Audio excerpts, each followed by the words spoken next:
Hi friends, இன்றைக்கி நான் வீடியோவில் பார்க்க போகிறோன்னா வீட் பிரெட் எப்படி செய்யலானுங்கிறத பார்ப்போம். அதாவது ஹார்டு வீட் பிரெட் எப்படி செய்யலானுங்கிறத பார்ப்போம். என்னடா ஹார்டுன்னு சொல்கிறான்னு பார்க்குறீங்கன்னா வீடியோவை ஸ்கிப் பண்ணாமல் பாருங்கள், உங்களுக்கு என்னன்ட்டு தெரியும்.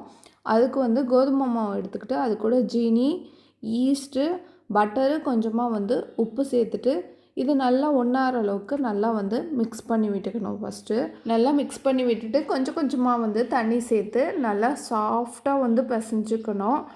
நல்லா அழுத்தம் கொடுத்து பிசைஞ்சால் தான் நல்லா சாஃப்டாக வரும். பாருங்கள் எந்த அளவுக்கு சாஃப்டாக இருக்குதுன்னு பாருங்கள். இப்போ இதை ப்ரூஃப் பண்ண வச்சிடலாம்.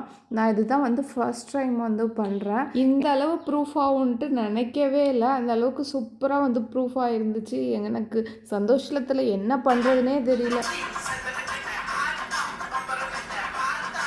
அப்படியே சந்தோஷத்தில் ஆட்டத்தை போட்டுட்டு அடுத்த வேலையை செய்ய ஸ்டார்ட் பண்ணிட்டேன். கொஞ்சமாக மாவு தூவிட்டு நம்ம ப்ரூஃப் பண்ண மாவு எடுத்து சப்பாத்தி கட்டையால் லைட்டாக உருட்டி அதை சுருட்ட மாதிரி இது பண்ணிவிட்டு நம்ம ப்ரெட்டு ட்ரேயில் வச்சுட்டு இன்னொரு தாட்டி ப்ரூஃப் பண்ண இன்னும் ஒரு 1/2 hour போல் வச்சு நல்லா சமமாக பண்ணி ப்ரூஃப் பண்ண விட்டால் தான் ஒரே மாதிரியே ப்ரூஃப் ஆகும்.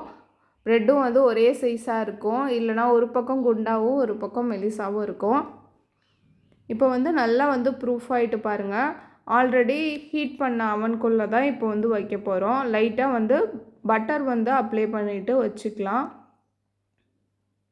இதை ஒரு 20 minutesக்கு அப்படியே வச்சா சூப்பராக ப்ரெட்டு ரெடி ஆகிடும்.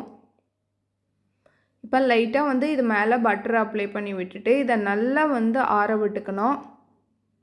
எப்படி இருக்குது பார்த்தீங்களா? பார்த்தாவே சூப்பராக இருக்குல்ல. இப்போ தான் ஒரு ட்விஸ்ட்டே இருக்குது.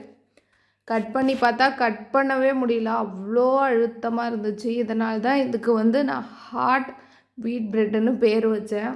உள்ளே சாஃப்டாக தான் இருந்துச்சு, மேலே தான் ஹார்டாக இருக்கிற மாதிரி இருந்துச்சு. டேஸ்ட்லாம் நல்லா தான் இருந்துச்சு. இந்த வீடியோ பிடிச்சிருந்தா குட்டியாக ஒரு லைக் போட்டுங்க. தேங்க்யூ, பாய்.